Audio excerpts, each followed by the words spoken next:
Welcome to the Authentic Leaders Rising podcast, where high-achieving entrepreneurs and leaders come to receive deep, insightful conversations and practical guidance to move from hustle to flow without sacrificing their authentic self and the results.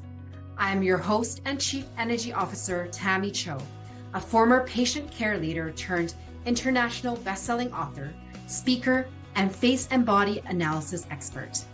Get ready to lead your authenticity, lead your energy, and lead your impact.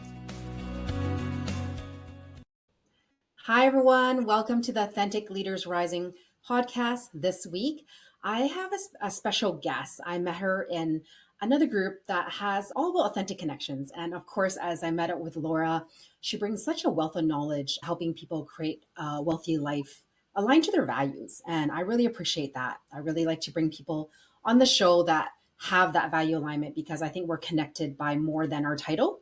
We're definitely connected by who we truly are and what matters to us. And so welcome, Laura. Thank you so much, Tammy, for inviting me to be your guest. Yeah, you're so welcome. And let me just tell everyone a bit about Laura. So Laura Rotter is the owner of Abundance Advisor, a heart-centered, values-based financial planning firm based in New York.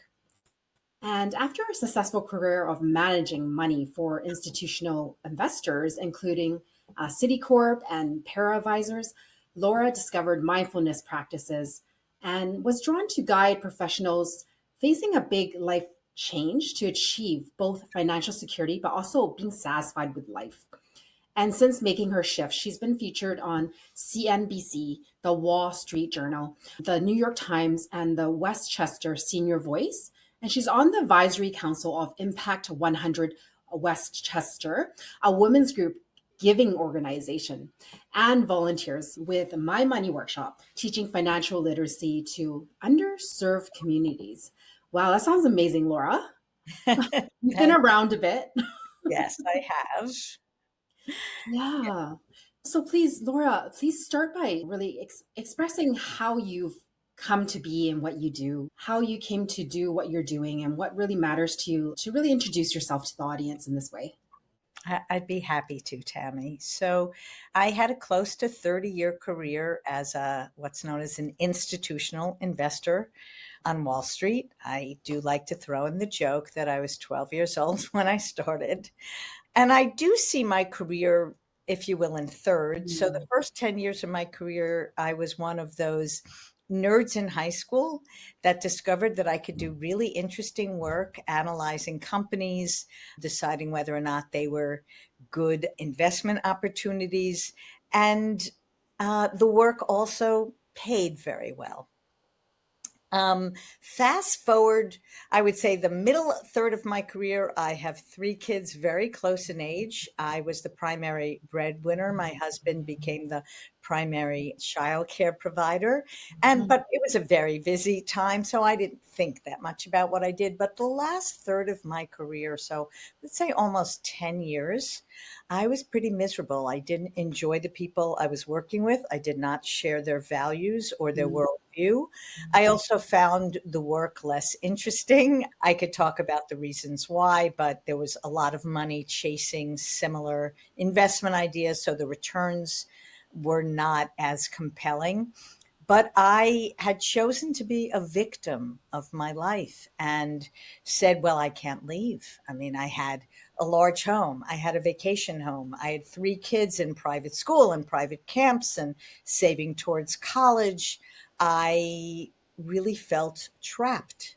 And then, as you read in my bio, I found meditation practices. I took a yoga teacher training. And it somehow occurred to me, something that seems very simple on paper, but was an aha moment that, wow, if I'm wearing a tight pair of shoes, I can take them off. And also a follow-up, which is I'm not going to get a do-over. If I'm dragging myself out of bed every day to go to work and I'm, clawing my way to the weekends, it's not like I'm going to get another chance to live my life. So at the end of 2013, so now almost a decade ago, I left Wall Street to figure out what the next step was. And I did look into, having read a book, 90 Days to a New Life Career, I believe it was called. I investigated three professions. I was always very spiritual, Mm. so I looked into becoming a rabbi. And I spoke Um, to three friends who did it when they were older, and they all enjoyed writing papers and taking tests and going back to school. And I said, no, I don't think I'm going to do that. And yoga teacher, and I did a yoga teacher training and did teach friends in the evening at my home, but ultimately thought, why don't I use my financial markets knowledge, my comfort level with numbers to actually work with women and provide financial advice? And so, while I know this is a long story, but while informational interviewing, I was offered a position. I worked for just under 2 years for a firm that taught me quite a lot, and I wasn't quite comfortable. I learned about how the what's called the retail side of the industry worked in terms of perhaps commissions that are paid and other ways that I didn't feel comfortable, having changed my life to ultimately be a salesperson. And so in 2016, I started my own firm, charging just for my time and for my advice. And mm, I called it True Abundance Advisors because I'm of the belief, and I know you share this, Tammy, that abundance is not only measured with money, that we have several scarce resources, including our time and our energy. And we're always trading one off for the other. And I think true abundance comes from, to the extent that one can achieve balance. I'm not really a believer that balance is always achievable. It's a journey more than a destination, but mhm. that's an important part of my work to help people achieve true abundance. I love that, Laura. And I love it. If we don't see us outside of the victim mentality that you talked about, right? And it didn't rub against your values of wanting to do more than just sales, right? Like you wouldn't be here doing what you're doing. So you're such a gift in this unfolding. And I'm curious, Laura, like with your journey, like what type of women, families do you love to support right now? It's a great question. So I have to say, I described what the idea was in my head when I started my firm. I had been with dudes on trading desks for way too long and always found that when I was in the company of women, as a generalization, women were much more willing to make themselves vulnerable and to be open to, I'd say, heart centered conversations. So that was who I imagined helping. I knew that I did the work myself before I started my own firm. And that work included saying, well, I'm going to earn less money than I did on Wall Street. So I sold my big home and bought a smaller home. And I sold my vacation home. And I Mm, didn't walk into stores every time there were for sale signs up. And also, I had the privilege of knowing that all my kids were off the payroll. We had helped them through college and they had their own jobs. So I imagined that I was going to work with people similar to me in a career transition, perhaps, and women. What I have found by and large is that I work primarily with couples. And I mm, think part of that is, again, I am giving true financial advice in addition to the emotional explorations about money. I think, again, I'm generalizing that the husbands are comfortable with me and want that I want their spouses. And frankly, these can be women that are the primary breadwinners, but mhm, women tend to throw up their hands and say, I don't understand money or I don't understand markets. And so it's important for me. I will never meet with one member of a couple without the other. And it's important that they're mm, both involved and they both understand decisions that they're making. So I do certainly have female clients. I also have some single men, and a lot of my clients are couples. yeah, gotcha. And it's so important to really bring both couple, I mean, the man and the wife together to really create harmony because it's really hard to educate one and not the other. So I think that's really important to bring that into the mix. Yes, and I do want to mention that when I start to work with someone as a client, the first thing we do is go through money stories, and money stories that we're believing, whether or not they're true, because of messages we got growing up. And I think, Mm. as important it is for me to learn my clients and how they grew up, I think it's so important for members of a couple to listen to each other. I always use as an example that my husband's parents grew up during the Depression. His father had been an academic who ultimately chose to be an insurance salesman in order to support a growing family. My parents were more children of the 60s, if you will. They were younger. And the message I got growing up from a father who went from career to career to career was, it's important to do what makes you happy. And Tammy, that did end up in a conflict when I first said to my husband, I mean, it really did shake up our marriage for a while when I said, I'm not happy. I don't want to do this anymore. And he said, What do you mean you don't want to do it? You agreed to be the primary breadwinner. And I said, Well, I don't remember signing a contract. I liked what I did and I don't Mhm. like it anymore. But it was, you can imagine now that I understand his story, that whether or not I liked it should have nothing to do with the decision making in his mind. We have a family. We need to support Mm. the family. How could, that's not a variable that should be considered. Whereas I came from a completely different message, which is I'm not happy. And so I need to Yeah. find something that makes me feel more fulfilled. I do want to be sure to mention that, and I still remember this, one of my first women clients had come to me, we spoke, and she didn't start to work with me till a year later. And she said to me, Laura, I realize now that I didn't value myself enough to pay for your services. Because sometimes I will often say to people when it comes time for me to tell them how much I charge, that I actually charge money for my services, because people come when they're anxious about money, and the last thing they want to hear is that I actually charge. And I recognize that that's a hard thing, and I have found, again, I know I'm generalizing, that women have more difficulty paying for my services than men do. There's a feeling you're willing Mm. to do things for your kids, you're willing to do things for your family members, but when it comes to paying for something for yourself, we women often have difficulty with that. So, Yeah, what I see, anyways, is that if women don't value ourselves, often that value system is placed on money and how much we're willing to allow in. And so, yeah, there's so many money stories that come in, and I don't think it's new to have that experience of maybe a woman not wanting to give to herself versus giving to others. And so I think that's an important thing to take note here, because often the man will take charge. These are a bit of stereotypes. There's definitely people out of that range, but it is a common issue, I think. And I'm glad you brought it up. And I know being authentic and aligned in that is really important to you. So how do you help someone navigate through that? Because I've never actually heard a financial advisor that dives into money stories. So I really love that about you, Laura. thank you. I will say one of the equations I try to make, if you will, is that we are, again, I'm speaking about women, we are likely to spend money on self-help, if you will, right? I need to exercise more, I need to eat better.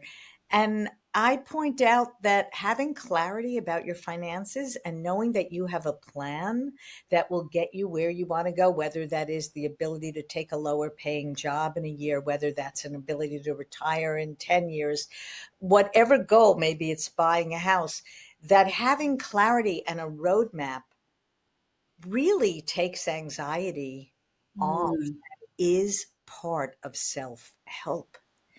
And yes. framing it in that way can help a woman realize that this is a service, that you see a therapist, you go get your massage or your facial, you get your nails done, as I'm looking at my nails, Mm, you have a financial advisor that's getting helping you get clarity. yeah, and I would say it's more self care. I mean, self help, yes, but it really is a part of the self care wheel that Yeah, it's just entrenched in a lot of women and some men that it's scary to look at. So they kind of hide behind something else and they just don't look at it. And then one day something happens. And I think that they knew that they could have done something about it in many levels, but then the shaming, the underneath, like all these things that happen underneath. And I think that as a financial advisor, like I'm sure this comes up with your clients somewhere along the way. And I wonder, like, how do you navigate? I'm really curious about the money stories and how you navigate and what is your approach with helping someone align their like inner values essentially and inner values, but also their value. Well, it's a great question. So I have to say, back to the idea about anxiety around money, that when someone first contacts me, one of the first questions I ask is, what's the hot burning issue that's coming up that has you call a stranger to talk about your money? Now, Mm, there are some people that will be very straightforward. Oh, I just inherited money. I want to know how to invest it. And I make it clear to people like that that this is a much bigger, longer personal process. I'm not gonna, without spending time and getting to know them, I'm not going to have this cookie cutter approach to investments. But often it is, again, those kind of bigger life questions. My kids are getting older. Can I afford to send them to college? And then I do a lot of work with exercises. And I do want to mention that I'm about to be studying in February with George Kinder, he's a Buddhist who's known as the father of financial life planning, because I find this the most interesting part of the work I do. So while still getting to know someone, even before they become clients, I ask, what about money is important? Because there are different answers. And if one of the answers is, I don't know what you mean, I want as much money as I can, I have plenty of people to refer those people to if they can't even grapple with that level of a question. And that question often elicits responses such as security or independence or travel or what they hope to use their money as a tool for. And then I go on to ask questions like, was there ever a time that you felt like you did or didn't have security? And that's the first step of getting to know someone. Then once they're clients, I do ask, what money lessons did you learn from your father? What money lessons did you learn from your mother? And finally, if it's a couple, I really do like to ask of the other, what is it that you admire about your partner and how they deal with money? Which is mm, interesting to get a response to. Then, when I go through, I think cash flow is so important. I can't make any other decisions or recommendations without understanding what's coming in and what's going out. I do mhm, first have people do a values exercise. It's mm, an online exercise. It helps you identify your top 4 or 5 values. And then we attempt, because not everything you have to pay money for will interact with a value, but to look at the credit card bill and what on that credit card bill, what of your monthly expenses can we match to your values? And mm. so often, if family, just want to make sure if someone has family as one of their top 2 values, if they never spend any time with their family, if they're in the Mm. office till 10 o'clock every night and travel, that's just something to notice and to say, okay, Yeah, this is your top value. Well, how are you expressing it through your money? Because yeah. I do like to say, actually, you and I know Molly Brown, a member of the group that we met each other at. Mhm, She had said to me that most of our values we cannot measure. There's no number to measure them. So we tend to measure our money. But money is a proxy for what we value, and it's not really even a great proxy. So if mhm. we value freedom and we imagine that the more zeros in your bank account you'll have more freedom, well, we started off the conversation saying that's not necessarily true. Not at all. But we can't measure freedom. So people say, okay, I know I'll be able to have more freedom if I have more money. And just pointing out the inconsistency of using money Mm, as a proxy for what's really important to us. And I certainly found that in my life when I woke up that day and said, "Oh, I'm using my life to earn money, but I want to use the money as the means to another end, to an end of Yes. meeting people like Tammy and having time to spend on building those kind of relationships." Yeah, it's so true. And then, like, how do you navigate that with like seeing that disconnection between what they're spending on versus what they actually want, and then leading them to a life of true abundance and wealth? Maybe you could tell us like how that unfolds for your clients, because I know this could be a rude awakening for some.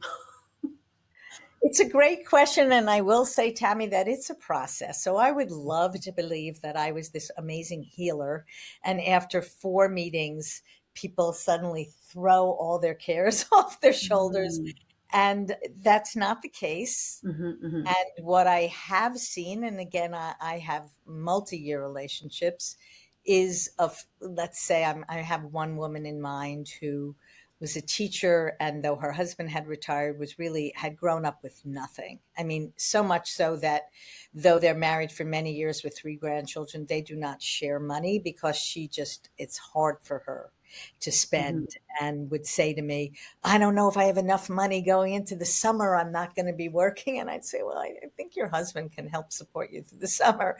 And finally, she got to the point where she was able to retire and felt comfortable about her ability to retire. And that took several years of working together and seeing the money and knowing what we, again, it seems very easy, but there's some mind body connection when you see the money. This is what's coming in, even after taxes. And then this is what we're spending. And so there's leftover.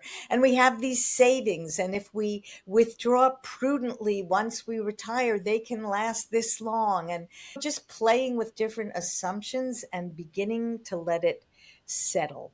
And that, like every practice, is a practice and takes time. Yes. And Yes. and as the provider, I wish I could just snap my fingers, and it didn't even work that way for me, right? It took me Yeah. 10 years to finally decide to walk away, and it's an ongoing practice. Yeah, I hear you. And I think there's power in just holding people with their money and having that intention with these pieces you talk about. I think there's power in that, even though it's not, it takes time. But I love that how you shared earlier how you had to stand up for yourself in your relationship, that you didn't want to be the breadwinner anymore. That took so much empowerment within yourself to speak up for that. And that in itself is maybe something some people struggle with, not giving them that permission to just speak up for themselves. And I'm actually curious how you navigated that in your relationship with like financially. I'm curious how that unfolded for you. I'm happy to answer, and I also want to share some things that came to mind. First thing is, I do remember a spiritual teacher that once said to me, when I could not leave, when I was still working to leave Mhm. Wall Street, she said, "When it's painful enough, you'll make a Mm, change." And I have seen that with friends in bad relationships, with friends in bad careers. mm, There is a tipping point where it gets painful enough. And then yes. you're willing to make the change. And sometimes it doesn't get painful enough. Mhm. Another thing that comes to mind, of course, I do believe the process of understanding your numbers is in and of itself healing. I do also believe that so few of us are actually truly listened to.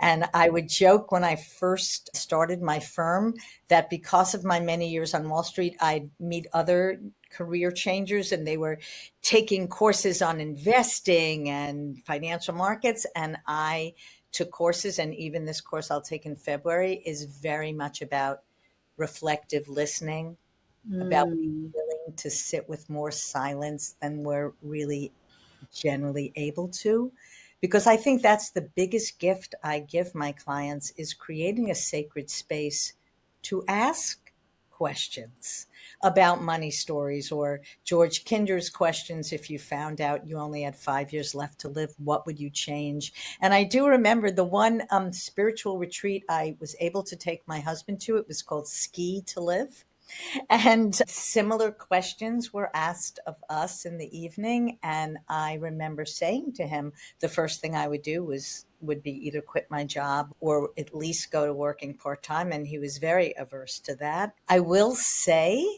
on the flip side, when I first started my firm, and you may have found this when you first started your work, I was spending more money than I was bringing in my first year, and I felt guilty about it. I do have a Mm. strong work ethic and messages from growing up, and I still remember it was COVID, so we actually walked together on the street. We took a walk, and there are not that many women in financial services, and I had gotten several offers, one in particular at that time, to come join an existing firm.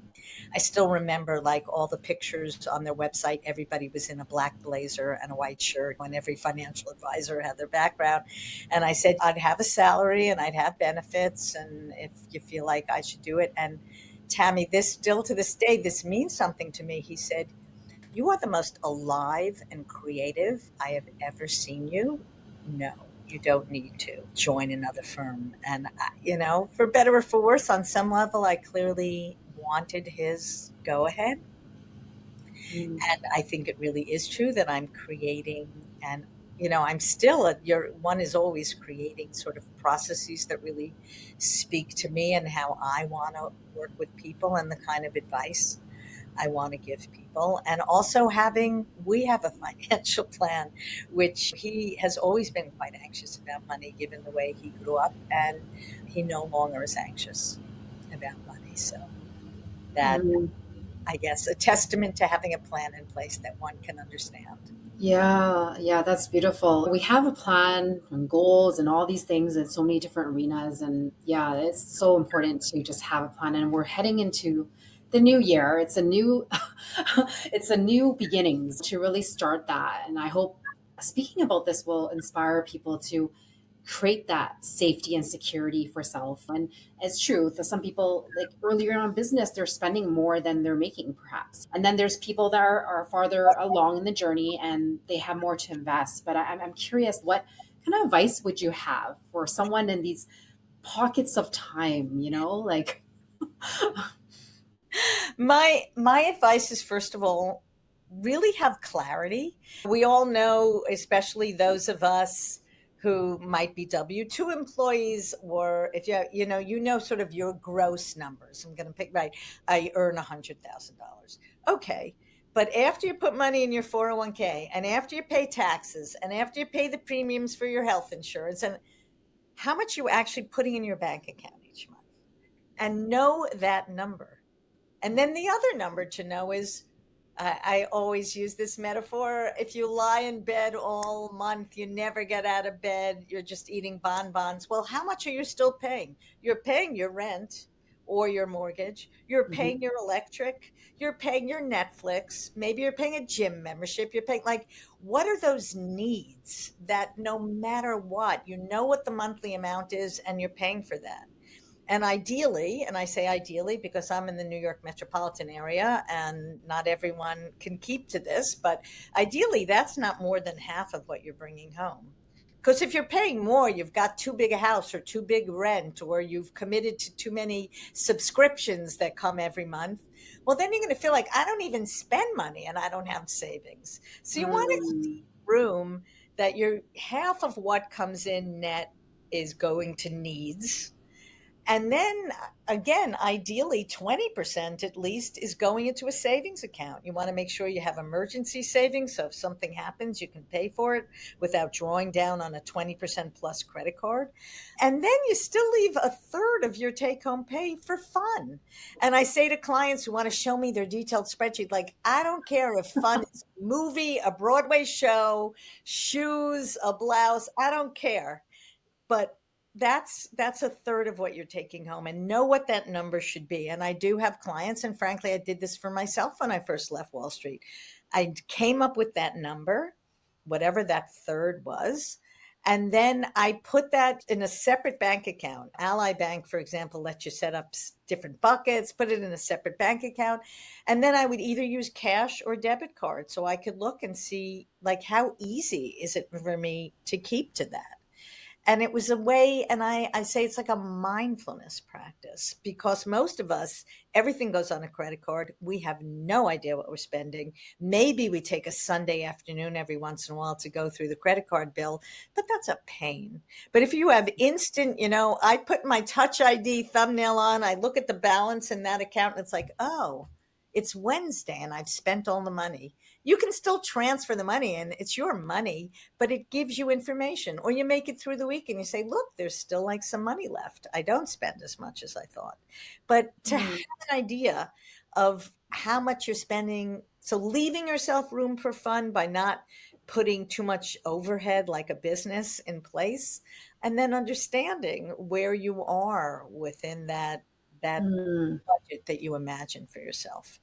I like that. Thank you. Thank you for sharing that, because it's like to have some sort of like, yeah, gauge for pockets, so to speak, like needs, and then the 20%, and then the one third fun, right? And so, and just bringing in the, yeah, it's true, because I'm guilty of that, right? Using my credit card and not looking. And I Yeah, love those how are you, the yeah, best.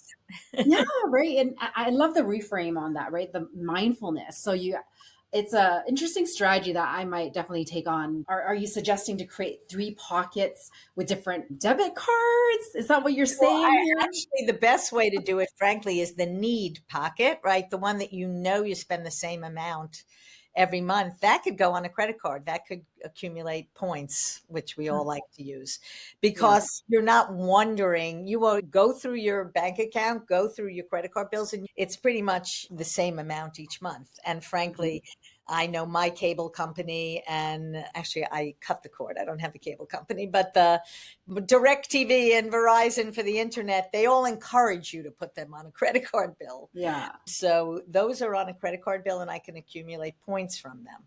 Where the second account is for the discretionary spending. And then frankly, I encourage a third bucket. For example, you want to spend, picking a number, 5,000 a year on vacations. Well, divide that by 12 and put that amount into a bank account each month. So that I did have a client say to me, I'm going to Hawaii and I saved for it. I'm not going to put it on a credit card bill like I usually do, which was very gratifying to hear. Saving for things ahead of time is very helpful. And I would encourage, for those of you listening who have your own businesses, I mean, I have a separate spreadsheet where I track my business expenses, because there too you can feel like, oh, I can, every expense I can write off against taxes. But at some point it's like, well, what is the margin of my business? And is this what I expected it to be? And am I spending too much on marketing? Am I spending too little on marketing? To really understand what the metrics of your particular business should be on average, and then where are you relative to those metrics. You don't want to underspend if you're investing in your business, but you also don't want to overspend. Um, Yeah, and that's a really good question. I think it goes through a lot of people's minds. Like, how does one navigate how much to invest in their business? Because there's also personal development and business development and all these things. I'm curious, as you see a lot of balance statements and such. Do you have a ballpark for that? I mean, I recognize every business might be a little different, but sort of like a gauge for our listeners today. I guess I could. I'm sorry to say that the answer is no, because every business is different. I know and have, frankly, printed out what margins for a financial planning business should be. And I will say, for my business and probably for many others, most of my costs are fixed, which, right, I pay for software. A lot of my costs are software, whether it's for marketing, whether it's, and so as I add additional clients, my margin should grow. Now, of course, I am doing learning under George Kinder in February. I too have a podcast, Making Change with Your Money. And Tammy, you were one of my guests, and I invest in my podcast and different ways to perhaps make it both more fun for me and more of a draw for potential clients. So those are two programs I'm thinking of that I'm investing in for 2025. And I am much more cognizant now that I do have a profitable business, of what those margins should be, and always keeping in mind, do I really need this software, or is it Mhm. just, I certainly know that I tend to have bright, shiny object syndrome, and I'm learning to say no, not only to spending money, but spending time, right? And what's worth my time and what isn't. And we all get so many offers in our inbox, and really being cognizant of, okay, have you carved out enough time to work not only in your business, but on your business, and not only with your business, but with friends and family and with community. And Mhm. really trying to find, again, not the balanced destination, because if you're a yoga practitioner, you know that you're always moving and refinding your balance, but to have a Mhm. goal of balance that works. Yeah, and it's so important then to have a advisor like yourself to like have these check-in points, right? Because lots of things are needed in business, but there's so many things that are gray. And then there's like, as we get clear on who we are, it's like that our values may evolve and what we prioritize may be different, right? And sometimes we go on this hamster wheel, I'm gonna call it, and we forget to check in with what's actually important. And yes, we do gratitude, but this is the work that's really needed to really connect to our money and to be mindful with our money. And I think that's the authentic piece you bring into this to help people to keep realigning to themselves and their finances, and through money to contribute to family, but also other things that fill us up. Yes. And in the gratitude camp, I just want to mention, I use, there's different apps you can use to choose your money. I use something called Tiller, and it does send me a daily spreadsheet, like a daily Oh, email that wow. shows the balances in my accounts and transactions that took place within the last 24 hours. And it has been my practice to greet all those numbers with gratitude, because Mm. I can see without the practice, Tammy, and you would appreciate this. It's like, oh, like you open it slightly apprehensively, like, okay, all right. And, or neutrally. And now, as I know, it says, hello, Tiller. As I open that email, I prepare myself to be grateful for the money that's in my bank accounts, that I take for granted that I have that cushion, and that I take for Mm. granted the ability to pay for the different transactions that I see. And Mm. as my husband and I sometimes say to each other, when the washing machine breaks or whatever we need to take care of, it's like, that's what the money's for. And thank God that we have the cushion and the Yeah. financial resources. And I recognize the privilege of it, that we're not like scrounging around if something breaks. Hmm. So I wish Yeah. that for all of us, to be grateful for the resources we have that come in many different forms, but money is one of them. Yes. And it's so true to be living our life in a way that we be abundant with what we have already. Because I think everyone listening is in a different boat. And to be grateful for all the little things to build up more gratitude to creating more of the things we want, whether money and investing, whatever that is, right? And so, Laura, as we wrap our talk up today, I'm curious if you have any last words or any more tips that you want to share with the audience. Nothing off the top of my head. Certainly, I wish for everyone clarity around their financial resources, gratitude around their financial resources, and the willingness, if there isn't clarity, to find someone to work with who can help them gain that clarity. Especially, I know we all make New Year's resolutions. So as we enter 2025, perhaps use that as a catalyst to put Yes. either a system in place or a person in place to help you align your goals with your money. I did do a plug for my podcast, Making Change with Your Money. I want to mention that Hmm. again.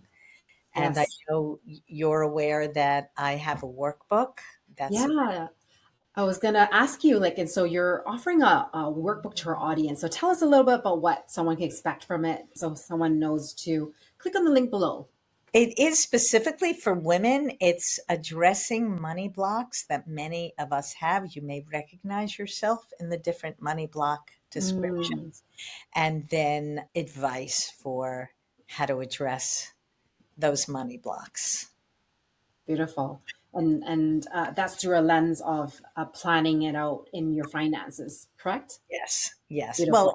for specific advice, of course, I'm always open to a complimentary phone call to Yeah, delve beautiful. into specifics. Yeah, that was my next question. Because, like, as you dive into this and you make that a priority, you make you a priority, because it's nothing worse than the anxiety that something we could actually take care of that seeps through our life on a regular basis. So, I invite everyone to really tap into this workbook to really go into. I know it's for women, but I'm sure it's helpful for men as well to Yes. get your wheels turning right into the new year to create something different. And Laura has the complimentary sessions to dive deeper. So please reach out to her if you feel called to. You just want to get that first foot in the door, because sometimes it's really taking that first step to really open up to something new, whatever that next step is. And so I invite you to do that. I'll definitely put Laura's podcast in the bottom of the notes if you want to stay connected to Laura in this way to learn her special tips and tricks. I sometimes these little things that make such a big difference. So thank you, Laura. Thank you so much for being here and sharing your story and what you bring to the table that I feel is truly unique. Yeah, and I'm gonna take your tip around the setting up a different account and using my debit card. That's my takeaway. Good luck. So nice to talk to you, Tammy. Really appreciated our conversation. Beautiful. Thank you, Laura. Thank you so much for listening to the Authentic Leaders Rising podcast. If you enjoyed the show, please subscribe to our podcast so you never miss an episode. And leave us a review so others can find the life-changing content that we're sharing here. We are starting our movement on our way to #1, and we need your help to get there. If you'd like to connect with other high-achieving entrepreneurs and leaders who are also on their authentic, energetic leadership journey, join our free Facebook community, Energetically Aligned Leaders. Go to pathtotheheart.com/links to join the Facebook group, book your personalized face analysis experience, or to access our resources.